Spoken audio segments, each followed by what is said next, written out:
یہ راہ ہدایت بیان ہے، یہ راہ ہدایت بیان ہے۔ مزید نئے بیانات سننے کے لیے چینل راہ ہدایت بیان کو ضرور سبسکرائب کریں۔ آپ صلی اللہ علیہ وسلم نے 2 رکعت پر سلام پھیر دیا، صحابہ خاموش ہو گئے، سب خاموش ہو گئے۔ ایک صحابی نے عرض کیا نماز 4 کی تھی 2 ہو گئی کیا، یا آپ بھول گئے؟ آپ نے فرمایا ہاں میں بھول گیا، قرآن کام رہے اجتماعی طور پر آ کر پوچھو، قرآن کام رہے امیر سے اجتماعی طور پر آ کر۔ ہمارا مشورہ عدالت نہیں ہے، ہمارا مشورہ دعوت عبادت ہے۔ عدالت میں ایک دوسرے کے فریق بن کر آتے ہیں، میاں بیوی بھی عدالت میں فریق بن کر آتے ہیں۔ مشورے میں رفیق بن کر آؤ، فریق بن کر مت آؤ۔ ساتھی تنہا پوچھتے ہیں ذمہ دار سے، امیر کا فیصلہ اتھارٹی نہیں ہے۔ نبوت میں مشورے سے فیصلے ہوتے ہیں، حکومت میں اتھارٹی بنی ہوئی۔ فیصلے کے بعد اپنی رائے کا اظہار کرنا امیر کے فیصلے کا انکار کرنا ہے۔ فیصلے کے بعد اپنی رائے کا اظہار کرنا امیر کے فیصلے کا انکار کرنا۔ بعض مرتبہ اپنے مشوروں کو اور اپنے فیصلوں کی قوت کو صرف آپ فرمائیں، اپنے مشوروں کو اور اپنے فیصلوں کی قوت کو صرف کام تک محدود رکھو۔ ذاتی معاملات کا کام کے ذمہ دار کا کوئی تعلق نہیں ہونا چاہیے۔ ذاتی معاملات کا کام کے ذمہ دار کا کوئی تعلق، وہ امیر کی قوت فیصلہ کو ذاتی کام میں استعمال کرنا چاہتے ہیں۔ جب تک مشورہ کام کے امور تک محدود رہے گا، کام ترقی کرتا رہے گا، ذاتی مسائل کا امیر صاحب کا قطعاً کوئی تعلق نہیں ہے۔ حضرت نے فرمایا کہ ذاتی معاملے میں استخارہ کرو، اگر عمرہ فریق بن جائیں گے تو ایک طبقہ ہم سے کٹ جائے گا، اگر عمرہ فریق بن جائیں گے تو ایک طبقہ ہم سے کٹ جائے گا۔ بعض امیروں میں بیماری دیکھی ہے، ذاتی کاموں میں دخیل ہو جاتی ہے۔ آپ صلی اللہ علیہ وسلم سے ایک شخص نے کہا ہے بکری والے سے دام کم کرا دے۔ آپ صلی اللہ دونوں ہاتھ اوپر اٹھا لیا اور آپ پر فرمایا میں دام کم کرا کر اللہ کیا ظالم بن کر حاضر ہونا نہیں چاہتا۔ ایک صاحب نے حضرت کے پاس آئے، اپنی بیوی کا جھگڑا لے کر آئے۔ کہاں لے کر پہنچے گا بیوی جھگڑا؟ حضرت نے ان سے کہا جب صحابہ آئے حضرت مغیث رضی اللہ عنہ کے بارے میں حضرت مغیث رضی اللہ عنہ کی بیوی حضرت بریرہ رضی اللہ عنہ، آپ نے بلا کر کہا کہ کیا خیال ہے مغیث کو قبول کرنے میں، تو وہ خاموش رہے۔ انہوں نے کہا یہ آپ کی رائے ہے، اگر یہ آپ کی رائے ہے تو مجھے مغیث کی حاجت سننا۔ نبی کی رائے میں خیری خیر، نبی کی رائے میں خیری خیر، لیکن ایک عورت نبی کی رائے کا انکار کر رہی ہے۔ میری درخواست ہے اپنے مشوروں کو کام کے لیے محدود رکھو۔ ایک کام ہے اور ایک انتظام ہے اور ایک ذاتی چیز۔ کام کا مشورہ ہر ایمان والوں سے ہے، انتظام کا مشورہ اس سے متعلق لوگوں سے ہے۔ امیر کے ذمے ہر مسئلے میں سب سے رائے لے، امیر ہر مسئلے میں سب سے رائے لے ضروری ہے۔ ایمان کی اور سناتا ہوں فجر کا، اس کے بعد 4 تاریخ آخری دن۔ یہ بات طے شدہ ہے کہ امام مالک رحمۃ اللہ علیہ کا قول ہے اس امت کے بعد والے سدھر نہیں سکتے جب تک امت نہیں وہ نہ کرے جو امت کے پہلوں نے کیا ہے۔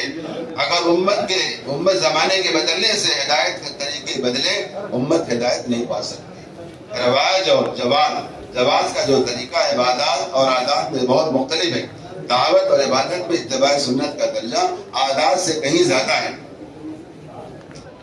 دعوت اللہ کا مصنون طریقہ کیا ہے؟ جو محمد صلی اللہ علیہ وسلم طریقے عبادت کا کوئی متبادل نہیں ہے، پھر دعوت اللہ کی بنیادی شکل آپ کوئی متبادل شکل کیسے پیش کر سکتے ہیں؟ دعوت اللہ ایسا بدنی فریضہ ہے جو کسی آلے سے، اخبار سے،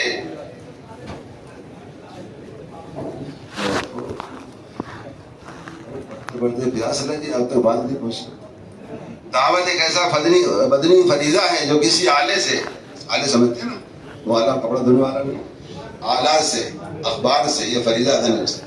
بدن کا استعمال فرض ہے. عوام اور خواص بڑی تیزی سے اس طرف گئے ہیں کہ دعوت کے فریضہ کا کوئی مخصوص طریقہ نہیں ہے. یہ امت سے اجتماعی غلطی ہوئی ہے. امت دعوت کے فریضے ادا کرنے میں اپنے طریقے میں آزاد ہو گئی ہے. آلات میں اتنی ضد ہے، موبائل کی اتنی ضد ہے، اتنی اس میں تشدد ہے، یہ بات کہی جا رہی ہے. لوگوں تک دین کا پیغام پہنچانے کے لیے رواج اور آلات میں اپنے اتنے آگے پہنچ گئے ہیں کہ مسئلہ پیش آئے نماز کا، اس وقت محدود وقت تاخیر نماز کو ضائع کر دے گی. اس کی ادا کرنے کا وقت متعین ہے، اس کا ادا کرنے کی جگہ متعین ہے. لوگوں کو نماز کے لیے جمع کیا جائے. حضرت بلال ایک کے گھر جاتے، نماز کے لیے گشت ہوتا تھا. منافقین کی مجال نہ تھی نماز چھوڑ دیں. 5 نمازوں کے لیے گشت ہے. گشت کا مقصد امت کو فرائض پر جمع کرنا ہے. گشت کا مقصد امت کو فرائض پر جمع کرنا ہے. ایک آدمی پہلے آ جاتا تھا، وہ آخر میں آنے والے کا انتظار کرتا تھا. ہمارے پاس لوگوں تک بات کے پہنچانے کا مروجہ ذرائع ہیں جن کے دماغوں پر یہود و نصارہ کے طریقے ایسے اس پر نقوش چھا چکے ہیں جو اس طریقے کے داعی بھی ہیں اور عادی بھی ہیں. صحابہ نے عرض کیا ہم اسی تقریب پر جمع کرنے کے لیے، شادیوں پر جمع کرنے کے لیے سارنگی وغیرہ کا استعمال کرتے ہیں. آپ صلی اللہ علیہ وسلم نے یہ طریقہ رد کیا، ڈھول کا طریقہ رد کیا. یہ یہود کا طریقہ ہے. حضرت حامی رحمۃ اللہ علیہ کا واقعہ سنایا. ان سے کہا گیا آج کل ریڈیو پر قرآن نشر ہو رہا ہے. آپ نے فرمایا انہیں جتنی نفرت انگریز سے تھی اتنی انگریز کی ہر چیز سے نفرت تھی. انہوں نے رحمۃ اللہ علیہ واقعہ سنایا کہ ایک صاحب نے انگلینڈ کا کپڑا پیش کیا، حضرت نے اس کا امامہ بنا لیا. حضرت مدنی رحمۃ اللہ علیہ کی نظر پڑی امامے پر. کہنے لگے مولوی مولانا الیاس صاحب تم نے انگریز کو سر پر بٹھا لیا ہے. ایک کپڑا انگریز کا آ گیا تو اس سے اتنی نفرت. اس زمانے کے یعنی متقی اور علماء غیروں کے طریقوں پر شکلوں سے اس سے نفرت تھی. ان کے جائز طریقوں سے نفرت کرتے تھے. یہ امامہ برطانیہ کا بنا ہوا تھا. حضرت نے معذرت کی اور فوراً اس کو اتار دیا. گناہ سے نفرت کرنا ایمان کی سب سے کمزور درجے کی ایمان کی علامت ہے. کمزور ترین ایمان اس شخص کا ہے جو گناہ سے نفرت کرتا ہو. اعلیٰ ایمان اس شخص کا ہے گناہ دیکھ کر اس کو براہ راست اس کو برداشت نہ کرے، زبان سے ہو یا ہاتھ سے ہو اس کو بدلنے کی کوشش کرے. گشت کا موضوع ہے اس طریقے کا ادا کرنے کے لیے اپنا وقت فارغ کرنا ہے.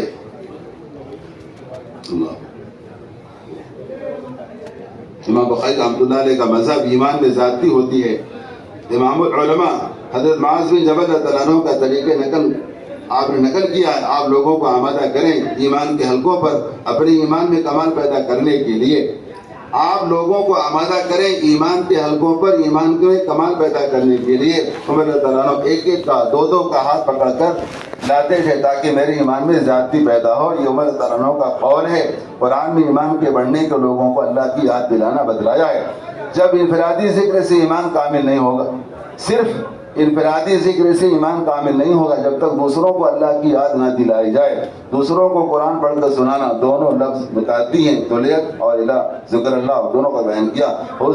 قرآن میں اللہ تعالیٰ نے مسلمان اور غیر مسلمان میں فرق کیا ہے کہ مسلمان مسجد کو آباد کرے گا، غیر مسلمان مسجد کو ویران کرے گا. سب سے اہم جگہ مسجد کو متعین کیا تھا. بلاغ کانوں تک نہیں ہے بلکہ بلاغ دلوں تک ہے. حضرت طفیل بن عمر دوسی رضی اللہ عنہ کا واقعہ سنایا. کہاں فرشتوں کی صحبت، کہاں شیطان کی صحبت، کہاں ملائکہ کا نزول. شیطان کی صحبت میں ملائکہ کا نزول نہیں ہوتا. اگر تصاویر کے ساتھ دین کی بات پہنچانے میں لگے ہوئے ہیں فرشتے آپ کے پاس بھٹکتے بھی نہیں. آپ جھوٹی تعویل لاتے ہیں. اگر آپ تصاویر کے ساتھ دین کی بات پہنچانے میں لگے ہیں فرشتے آپ کے پاس بھٹکتے بھی نہیں. سنو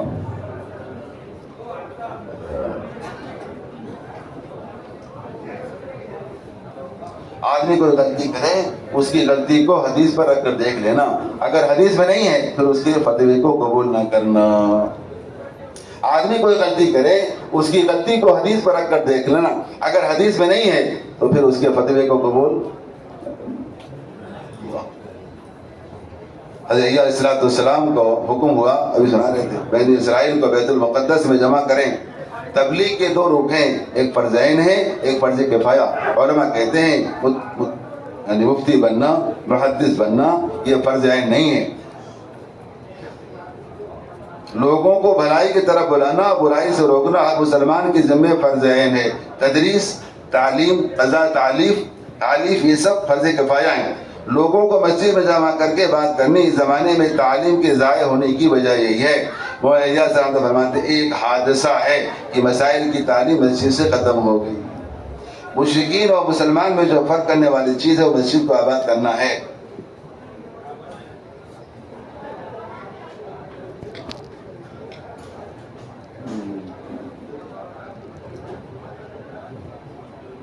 آپ کسی مسلمان کو اس نظر سے مت دیکھیے کہ کس خیال کا ہے، کس قبیلے کا ہے اور کس ذہن کا ہے۔ امت کو ذبح کرنے کے لیے کافی ہے کہ آپ مسلمان سے پوچھیے کہ آپ کس ذہن کے ہیں، آپ کس خیال کے ہیں۔ جماعت تفریق کا لفظ ہے، اجتماعیت کا نہیں ہے۔ امت کے درمیان کے طبقاتی فرق کو ختم کرنے کو امت کہتے ہیں۔ گشت کرنے والے کہتے ہیں آپ کس طرف، گشت کرنے والے کہتے ہیں کس طرف گشت کرنا ہے، آپ کس خیال کے ہیں، یہ سوال کرنا حرام ہے۔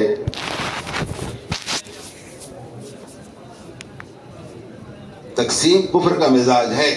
عامر بن طفیل کا واقعہ سنا، یہ بیماری مسلمانوں میں پیدا ہو گئی، یہ خالص کفر کا مزاج ہے کہ آپ ہمارا مطالبہ کر دیجئے، آپ ہمارا مطالبہ پورا کر دیجئے، پھر آپ کا علاقہ ایک اور میرا علاقہ ایک، یہ مطالبہ بالکل کفر کا ہے۔ ہمیں فیصل بنانا ہے، ہمیں بھی فیصل بنانا چاہیے۔ آپ کو جو ضد ہے اور امارت کی سنت سے اگر آپ کو ضد ہے تو آپ کو امارت کی سنت سے ضد ہے، آپ کو مقام دیا جائے، آپ کو فیصل بنایا جائے، یہ بالکل عامر بن طفیل کے الفاظ ہیں۔ اللہ حفاظت فرمائے۔ آپ نبوت دیجئے یا آپ کے بعد مجھے فیصل بنائیے۔ آپ نے فرمایا اللہ کے کام میں، اللہ کا کام ہے۔ اس نے کہا 100 گھوڑ سواروں کے ساتھ میں مقابلہ کیا۔ آپ نے فرمایا ہاں یہ مطالبہ ہم تمہارے مطالبہ پورا نہیں کریں گے، کام غلط ہو رہا ہے۔ جو صحیح کرنے کے لیے فساد کریں یہ ہمارے کام کا مزاج نہیں ہے۔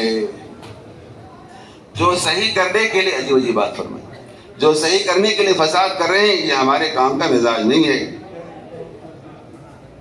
بہت دھیان اور اجتماعیت کے ساتھ کام میں چلو۔ جو طریقہ ابتدا کا تھا وہی طریقہ رہے گا اس امت کی ہدایت کا اور تربیت کا۔ اور اس صاحب نے جو ہے اجتماع کے تعلیم سے اجتماع کی محنت کیسی ہو، پہلے تو یہ سن لیں کہ ہمارے اجتماع بالکل اس طرح ہوتے جا رہے ہیں جس طرح ہمارے اجتماع بالکل اس طرح ہونے چاہیے جس طرح حضور صلی اللہ علیہ وسلم کے زمانے میں ہوتے تھے۔ اس طرح بدر کا اجتماع ہوا، ان اجتماعات میں کیا جذبات تھے اور کیا فکریں تھیں، بہت تیزی کے ساتھ ہمارے اجتماع نہج سے ہٹتے جا رہے ہیں۔ مولانا الیاس صاحب فرماتے ہیں اجتماع ہمارے کام کا موضوع نہیں ہے، اس کا سب سے 3 درجے ہیں، کام کے 3 درجے۔ اس کام کا سب سے ادنا درجہ اجتماعات اور جلسوں کا ہونا ہے۔ اس کام کا سب سے ادنا درجہ اجتماعات اور جلسوں کا ہونا ہے۔ درمیانی درجہ چل پھل کر دعوت دینا ہے، محنت کرنا، یہ درمیانی درجہ ہے۔ اور اعلیٰ درجہ راتوں کو اٹھ کر اللہ کے سامنے رونا، یہ نہیں ہو رہا۔ پرانا حملہ رات کو تہجد چھوڑ کر سو رہا ہے اور کوئی اٹھانے کی فکر بھی نہیں ہے۔ 1 گھنٹہ پہلے اعلان تو ہونا چاہیے، تو بھی نہیں ہو رہا۔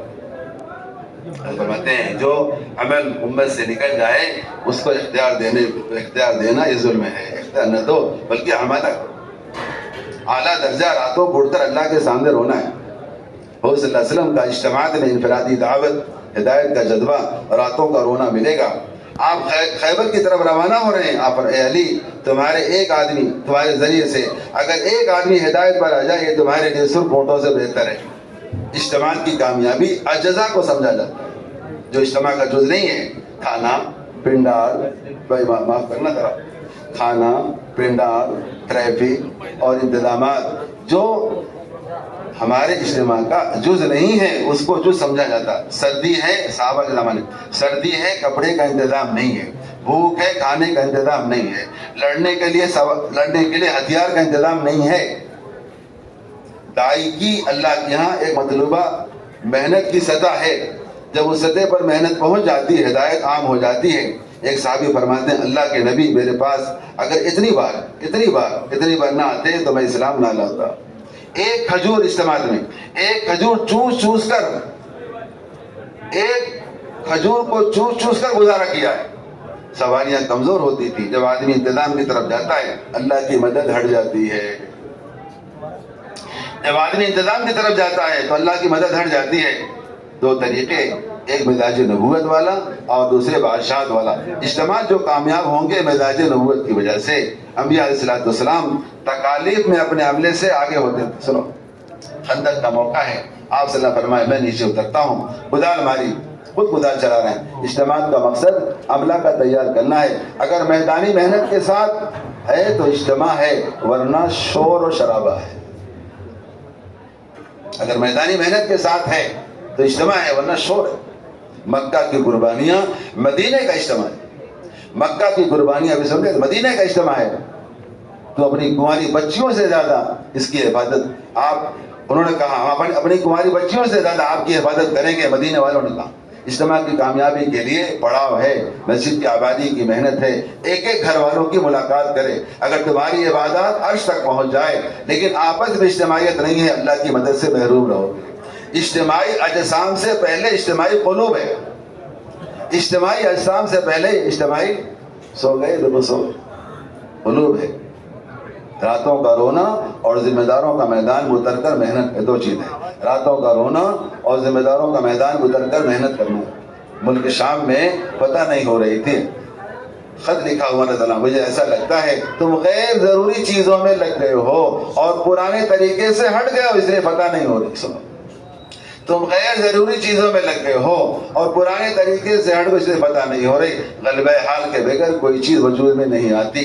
قبیلہ ہمدان کی طرف جماعت بھیجی، خالد بن ولید کو رضی اللہ عنہ کا امیر بنا کر 6 مہینے کے بعد حضرت علی رضی اللہ عنہ کو روانہ کیا۔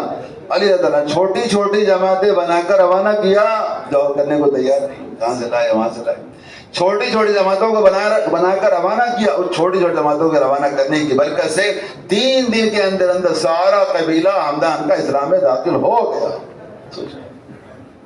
چھوٹے چھوٹے خیمے لگا کر اس طرح مسلمانوں کو تلاش کرو جس طرح بچھڑے ہوئے بھائی کو تلاش کیا جاتا ہے۔ فرانس میں چٹائی والی جماعت کے نام سے مشہور ہوئی۔ جب تک ذمہ دار طبقہ اپنے اوقات کو فارغ نہیں کرے گا تب تک عوام اجتماع کو سمجھے گی نہیں۔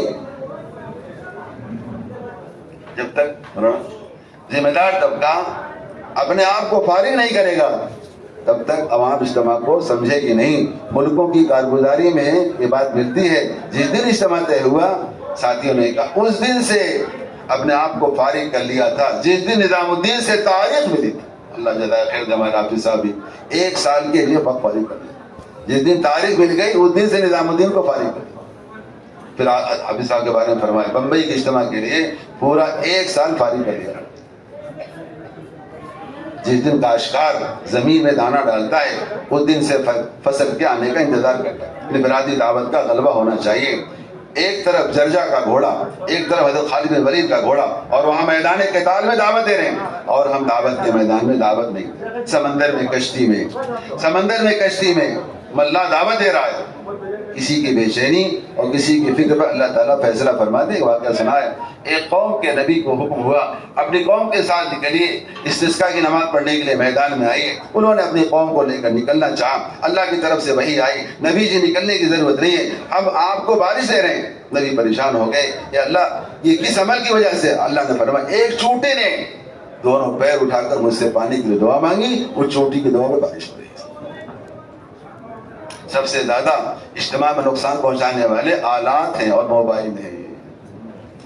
سب سے زیادہ نقصان پہنچانے والے سب سے زیادہ نقصان پہنچانے والے اجتماعات میں آلات اور موبائل۔ ہمارا کام 100 سال آگے ہو اور کام کی شہرت 100 سال پیچھے ہو، تعلق مع اللہ ہو، اللہ سے ڈرنے والا ہو۔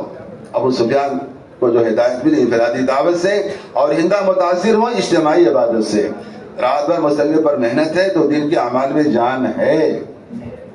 رات بھر مسلح پر محنت ہے تو دن کے اعمال میں جان ہے. آپ صلی اللہ علیہ وسلم کی غزوات کی راتیں گزرتی تھی رونے میں. جہاں جنگ ہے وہاں بھی رو رہے ہیں, جہاں جنگ نہیں ہے وہاں بھی رو رہے ہیں. جو دن مجاہدے ہونے سے جو دن کے مجاہد ہوتے تھے ان کی راتیں مسلح پر گزرا کرتی تھی. اجتماع سے پہلے سارے گھروں میں 5 اعمال کے ساتھ تعلیم زندہ ہو جائے. 100% مسجدیں 24 گھنٹے آباد. آخری بات, دعا سے پہلے حضرت کی آخری مجلس سے بہت اہم ہے, ذرا اس کو محفوظ کریں. بڑی جی بات کہی ہے, بلکہ معیشت صاحب نے یہ بات فرمائی جب ملاقات کے لیے گئے دعا کرانے کے لیے. ابھی سنا ہے حافظ صاحب نے کہ بھائی نئی نئی چیزیں آپ کے سامنے آئیں گی, آپ سوچیں گے اجتماع کے لیے مفید ہے, برائے مہربانی آپ اس کو نہ کریں. آپ کو تو حافظ صاحب نے ایک محنت دے رکھی, اسی محنت پر آپ چلتے رہیں. میں نے غور کیا کہ جہاں جہاں اجتماعات ہوتے ہیں وہاں سے نظام الدین کی جماعت آتی ہے, کیرلا جماعت گئی, اسی طرح آپ کے وہاں ہریانہ جماعت گئی اجتماع کی محنت کی. لیکن مہاراشٹر میں کوئی جماعت کیوں نہیں ہے؟ مہاراشٹر میں مجھے نہیں کیا. اب جو سن لی ہے ان سے سن لینا, پہنچا دیں آپ. کیا فرمائیں کہ ہمارے پاس کوئی اجتماع کی جماعت نہیں آئی, اس کا مطلب آپ کو محنت دی گئی ہے, آپ اسی پہ کریں. حضرت تشریف لائے, بہت زیادہ بوجھ تھا طبیعت پر, بیمار بھی تھے وہ, اور یہ بہت سارے کارگزاریاں ہماری جو پہنچتی ہیں, خادم نے کہا وہ کارگزاریاں حضرت کی رات کی نیند کو حرام کر دیتی ہیں. بڑا بوجھ تھا, اس میں آتے ہی مولانا مبین صاحب نے, حضرت مولانا مبین صاحب امیر صاحب نے کارگزاری سنائی اپنے صوبے کی. 5 مہینے کی جماعت, چلے کی جماعت, مستورات کی جماعت نکلی. تو حضرت بنوے تو حافظ صاحب کی محنت کی قربانی کا نتیجہ ہے. پھر دوسری بات فرمائی, حافظ صاحب ایسے شخص تھے جو متحرک نہیں تھے, محرک تھے. متحرک ہونا تو آسان ہے, محرک ہونا مشکل. میں تو غور کر رہا تھا کہ ہم حافظ صاحب پورے صوبے کے اعتبار سے محرک تھے, ہم اپنی چھوٹی جماعت کے 5 آدمیوں کے اعتبار سے محرک نہیں تھے. اللہ ہمارے قصوروں کو معاف فرمائے. آخری مجلس دعا سے پہلے بعض لوگوں کو شیطان حق پر قائم کرنے کے لیے انہیں احتجاج پر ڈال دیتا ہے. نظام الدین آتے ہیں اور کہتے ہیں ہم کام کو چاہتے ہیں, اور ان کے مطالبے اور ان کا اصرار, ان کی ضد ہوتی ہے. نظام الدین کے کسی فیصلے کے خلاف بار بار رائے پیش کرنا, میرے یہاں خدا کی قسم اس کی کوئی گنجائش نہیں. نظام الدین کے ذرا اس کو دوبارہ پڑھاؤ. نظام الدین کے کسی فیصلے کے خلاف بار بار رائے پیش کرنا, میرے یہاں اس کی کوئی گنجائش نہیں. وہ کہتے ہیں کام کا نقصان ہو رہا ہے. جو لوگ نظام الدین آتے ہیں نا, کیا کہتے ہیں, کام کا نقصان ہو رہا ہے. کام کا نقصان کوئی نہیں ہو رہا ہے, بلکہ شیطان نے آپ کو دھوکہ دیا ہے. کہ میں ایک جملہ شامل کر دوں, کام کا نقصان نہیں ہو رہا, شیطان کا نقصان ہو رہا ہے. بلکہ آپ کو شیطان نے دھوکہ دیا ہے آپ کو لڑوانے کے لیے. آپ کے دماغ میں یہ بات شیطان نے بٹھا رکھا ہے کہ ہم کام کا نقصان سے بچانا چاہتے ہیں, اس لیے ہمارے احتجاج نہیں ہے, ہمارے یہاں احتجاج ہے. اللہ سے دعاؤں میں اپنی احتجاج کو رکھو. آپ اپنی بات کو مخلوق پر پیش کر کے فارغ ہو جاؤ, پھر اللہ سے کہو. احتجاج نہیں ہے, احتجاج ہے, احتجاج نہیں ہے. اللہ سے دعاؤں میں احتجاج ہونی چاہیے. اے اللہ اگر یہ رائے ٹھیک ہے تو اپنی قدرت سے اس کا وجود دے دے, اگر یہ رائے ٹھیک نہیں ہے تو اپنی قدرت سے اس کو بھلا دے. اللہ سے یہ دعا کیا کرو. اس لیے میں دیکھ رہا ہوں, حضرت فرما رہے ہیں, اس لیے میں دیکھ رہا ہوں بعض صوبے میں ابھی تک یہ پرانا مرض باقی ہے. چلو اپنا مطالبہ لے کر چلو مرکز, چلو. دنیا والے چلتے نا, چلو چلو بمبئی, چلو بمبئی, چلو اپنا مطالبہ لے کر چلو. مجھے اس سے اتفاق نہیں ہے یہاں کوئی 2 ساتھی بھی فریق بن کر مرکز نہ آئے. مجھے اس پہ اتفاق نہیں ہے کہ 2 ساتھی بھی فریق بن کر یہاں مرکز میں آئیں, 2 آدمی بھی نظام الدین میں فریق بن کر آئیں. مجھے اس پر اتفاق نہیں ہے. عملے کی ذمہ داری ہوتی ہے فیصلوں کی تنفیذ کرنا, فیصلوں پر رکاوٹیں ڈالنا, اس کے لیے ہمارے مرکز سے کوئی گنجائش نہیں. عملے کی ذمہ داری ہوتی ہے فیصلوں کی تنفیذ کرنا, فیصلوں پر رکاوٹیں ڈالنا, اس کی ہمارے یہاں مرکز سے کوئی گنجائش نہیں ہے. دنیا پھیلی ہوئی ہے, جہاں چاہے جو چلا جائے. دیکھو حضرت کی بات, اللہ ہم سب کو حفاظت فرمائے, بہت ناراض ہو. دنیا پھیلی ہے, جو جہاں چاہے چلا جائے, جا کر وہاں کام کرے. یہ بڑے تو انداز نہیں بتا کر سکتا. عملہ وہ ہوتا ہے جو فیصلوں کی تنفیذ میں اپنی جان، مال، عزت، جو ناگواریاں، عملہ وہ ہوتا ہے جو فیصلوں کی تنفیذ میں جان، مال، عزت کو لگا دیتا ہے. جو ناگواریاں، مشکل فیصلوں کی تنفیذ میں جان، مال، عزت، آبرو، جو ناگوار اور مشکل فیصلوں کی تنفیذ میں جان، مال، عزت، آبرو اور اپنی رائے سب پر قربان کر دینا چاہیے. عمر رضی اللہ عنہ جیسا باصلاحیت آدمی کہ میرے بعد اگر کوئی امیر ہوتا تو عمر ہوتے، فرماتے ہیں میں کوئی فیصلہ کرتا ہوں، تم لوگوں سے کہتے ہوں یہ امیر صاحب کا فیصلہ، یہ امیر صاحب کا فیصلہ، اس میں ہم اس میں کیا کریں؟ تو میرے فیصلوں کی تنفیذ میں بجائے کوشش کرنے کے اپنے پلے جھاڑ کر پیچھے ہٹ جاتے. سن تو لیتے ہیں لیکن فیصلوں کی تنفیذ میں پلے جھاڑ کر پیچھے ہٹ جاتا ہو. اس کا مطلب یہ ہے تو مرکزی مقام کے امور کا بوجھ لینے والے نہیں ہو. تمہیں چاہیے اپنی بصیرت کے ساتھ، عقیدت کے ساتھ، محبت کے ساتھ فیصلوں کی تنفیذ کرو، مخلوق کے ساتھ خوشامد کرو اور اللہ سے دعا کرو. مخلوق سے منوانے کے لیے دو راستے ہیں، ایک مخلوق سے خوشامد اور ایک اللہ سے دعا، خالق کے ساتھ دعا. میں سمجھتا ہوں کام کے امور کو متاثر کرنے والی صرف ایک چیز، یہاں کوئی صوبہ یا ملک کوئی شکایت لے کر آئے، یہی ایک چیز ہے، یہ مطالبہ لے کر آئے، یہ سب سے زیادہ کام سے متاثر کرنے والی چیز اور دعوت کے امور کو ضائع کرنے والی. کوئی صوبہ، کوئی ملک کوئی شکایت لے کر نظام الدین آئے، مطالبہ لے کر آئے، یہ سب سے زیادہ کام کو متاثر کرنے والی چیز ہے اور دعوت کے امور کو ضائع کرنے والی. یہ اللہ کا کام ہے، اللہ اپنے کام کے محافظ ہیں. یہ شیطان کا دھوکہ ہے کہ فلاں صاحب سے کام کا نقصان پہنچ رہا ہے، اس لیے ان کو ہٹا دیا جائے. یہ خالص شیطان کا دھوکہ ہے. یہ بات جب پیدا ہوتی ہے جب آدمی کے اندر تکبر اور کبر پیدا ہو جائے، پھر بات پیدا ہوتی ہے اس سے کام کا نقصان ہو رہا ہے. اس لیے بات ذہن میں رکھیں، یہاں آئیں رفیع بن کر، فریق بن کر، ہمارے یہاں ہرگز نہ آئیں. سنو، یہاں آئیں تو کیا بن کر آئیں؟ رفیق بن کر آئیں، فریق بن کر. یہ بات پورا ملک نوٹ کر لے، پورا عالم نوٹ کر لے. کوئی صوبہ، کوئی ملک یہاں براہ راست کوئی مسئلہ لے کر نہ آئے جب تک کہ اپنی بات اپنے امیر کے سامنے بالکل ڈائریکٹ نہ جگہ. سنو، کوئی گنجائش ہی نہیں ہے، کوئی گنجائش نہیں ہے. سن لیں، پورا ملک نوٹ کر لے. کوئی صوبہ، کوئی ملک یہاں براہ راست کوئی مسئلہ لے کر نہ آئے جب تک اپنی بات اپنے امیر کے سامنے پیش نہ کر لے. اور یہاں امور امیر پیش کرے، اور یہاں امور امیر پیش کرے. یہاں بات کوئی یہاں بات کون پیش کرے گا؟ امیر پیش کرے گا. امیر پیش کرے گا. اگر امیر صاحب 10 سال